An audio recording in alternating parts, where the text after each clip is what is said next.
రాజ్యాంగం అనేక సార్లు మార్చుకున్నారు అనుకుంటా గతంలో. మార్చుకోవచ్చు, తప్పేం లేదు. ఎందుకంటే మా లక్ష్మీ పార్వతి సుతపోస మాటలు మాట్లాడుతుంది వాళ్ళ సాక్షిలో కూర్చొని చక్కగా ఇంక 5 ఏళ్ల కాలం పాటు ఇదే పని. ఇంకా ఒకసారి ఏం మాట్లాడుతుందో వినిపిస్తున్నానండి. ఇప్పుడు ఏ క్లిష్టమైన పరిస్థితి వస్తే అది కూడా ప్రజలకు ఇబ్బంది కలిగితే మారుస్తూ ఉండేవారు, చేర్చటం ఇలా నిబంధన చేర్చుకుంటూ. అందువల్ల ఈ రోజు చంద్రబాబు గారి కొత్త నిబంధన ఒక నిమిషం.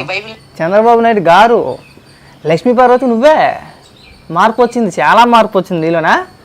నిన్నమొన్నటి దాకా చంద్రబాబు నాయుడు గారిని వ్యక్తిగతంగా విమర్శించడం, వాడు వీడు అనడం, లోకేష్ గారిని ఉద్దేశించి బూతులు తిట్టడం, అలాంటి నువ్వు సడన్గా చంద్రబాబు నాయుడు గారు ఆ పదం ఇంకొకసారి వినిపిస్తానే లేదు. ఎందుకంటే ఇప్పుడు ఏ క్లిష్టమైన పరిస్థితి వస్తే అది కూడా ప్రజలకు ఇబ్బంది కలిగితే మారుస్తూ ఉండేవారు, చేర్చటం ఇలా నిబంధన చేర్చుకుంటూ. అందువల్ల ఈ రోజు చంద్రబాబు గారి కొత్త చాలు దారిలోకి వచ్చావు నువ్వు, లైన్లోకి వచ్చేసావు నువ్వు. ఇలాగే మాట్లాడాలి. 5 ఏళ్ల కాలం పాటు చంద్రబాబు నాయుడు గారిని, లోకేష్ గారిని గారు అనే సంబోధించాలి నువ్వు. అంతకుమించి ఎక్కువ తక్కువ మాట్లాడావంటే కనుక నీకు సినిమా చూపిస్తారు నీకు. ఏ లక్ష్మీ పార్వతి చాలా మార్పు వచ్చింది నీలో. ఈ 5 ఏళ్ల కాలం పాటు ఎర్రబీగిపోయావు కదా. చంద్రబాబు నాయుడు గారిని ఉద్దేశించి బూతులు తిట్టాలా, లోకేష్ గారిని ఉద్దేశించి బూతులు తిట్టాలా, ఎప్పుడు ప్రెస్ మీట్ పెట్టి మాట్లాడినా వాడు వీడు ఇలాగే మాట్లాడింది. సడన్గా చంద్రబాబు గారు, చంద్రబాబు నాయుడు గారు మార్పు. అధికారం మాట, అధికారం లేకపోతే ఇలా ఉంటారు మీరు. ఇదే మంచిది, ఇదే కావాలి, మాకు కూడా కావాల్సింది ఇదే.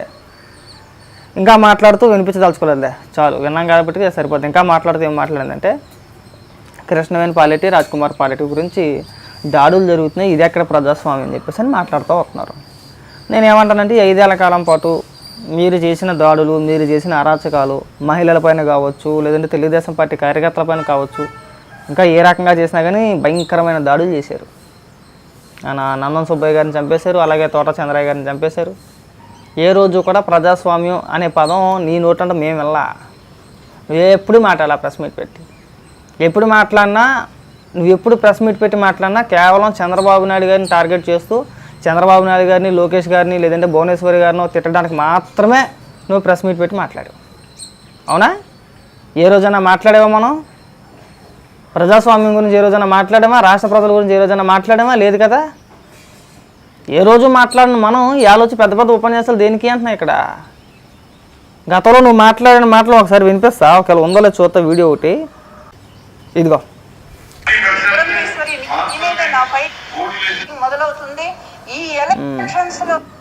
ఎన్నికల ముందు లక్ష్మీ పార్వతి మాట్లాడిన మాటలు ఒకసారి వినిపిస్తాను చూడండి.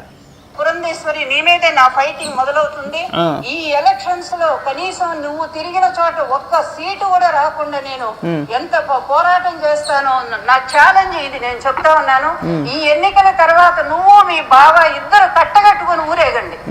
నా భర్తకి అన్యాయం చేసిన దుర్మార్గులు మీ ఇద్దరు కూడా, నా భర్తను చంపిన నీచులు మీరు.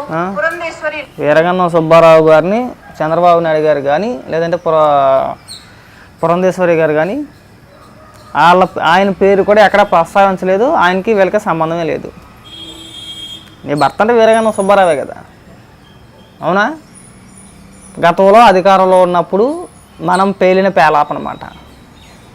ఇవాళ సుధపోసలాగా మీరే జగన్మోహన్ రెడ్డిని సగం నాశనం చేసింది ఈ లక్ష్మీ పార్వతి, ఆ రోజా, ఆ కొడాలని, ఆ వల్లభనేని వంశీ, ఆ శ్రీరెడ్డి లాంటి వాళ్ళని కట్టడి చేయకపోవడం, ఆ బోరుగడ్డ అనిల్ గడ్డ చేత తిట్టించడం, ఆ పంచ ప్రభాకర్ గడు, ఇలాంటి కొంతమంది వ్యక్తులు ఉన్నారు.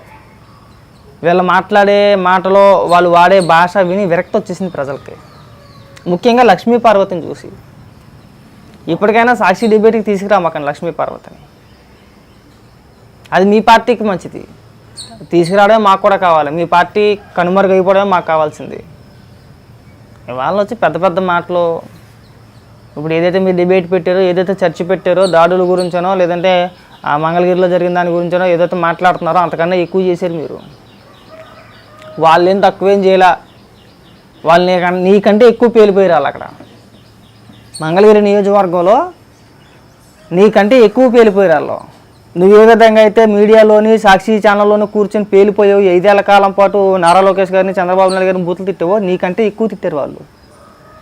మార్ఫింగ్లు చేసి వ్యక్తిగతంగా బ్రహ్మణి గారిని తీసుకొచ్చి ఆవిడని కూడా బూతులు తిట్టడం, ఇలాంటి కార్యక్రమాలు అనేకం చేశారు వాళ్ళు. 1 కాదు 2 కాదు. అప్పుడు అధికారంలో ఉన్నారు కాబట్టి నడిచిపోయింది. నీకు ఏమి నువ్వేమో ఆ ఊరికే తిరిగేస్తా అని చెప్పేసి అనుకోమో, నీకు సినిమా చూపిస్తారు, నీ కర్మ కాలిపోయింది. నువ్వు కూడా అవినీతి కేసులోనే ఇందులో నువ్వు కూడా ఉంటావు, అనుకుంటూ ఉండవుగా. మనం మాట్లాడినంత ఈజీ కాదు లక్ష్మీ పార్వతి. ఎంత వెర్రవీగిపోయారో అంతకంతా అనుభవించాల్సిందే. వాళ్ళ పైన జాలి చూపించడమో నీ పైన జాలి చూపించడమో జరిగే పని ఏం కాదు. నీ పైన అసలు జాలి చూపించరు, చూస్తూ ఉండు.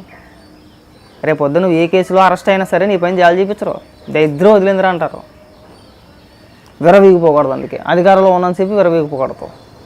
మన పరిధిలో మనం ఉండాలి. నువ్వు దారిలోకి వస్తావు కదా ఇప్పుడు, అలాగే అందరూ వస్తారు చూడు. చంద్రబాబు నాయుడు గారిని, లోకేష్ గారిని అందరినీ గారు అనేది సంబోధించాలి. 5 ఏళ్ల కాలం పాటు చచ్చినట్టు ఉండాలి మీరు.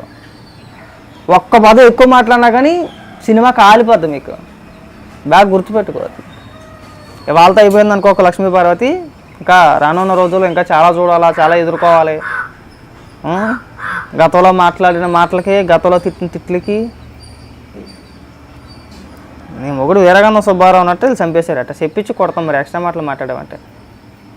ఒళ్ళు దగ్గర పెట్టుకొని మాట్లాడు బాగా. ఇంకెవడో దొరకలేనట్టు నిన్ను ఒక దాన్ని తీసుకొచ్చేస్తున్నారు ప్రతిదానికి.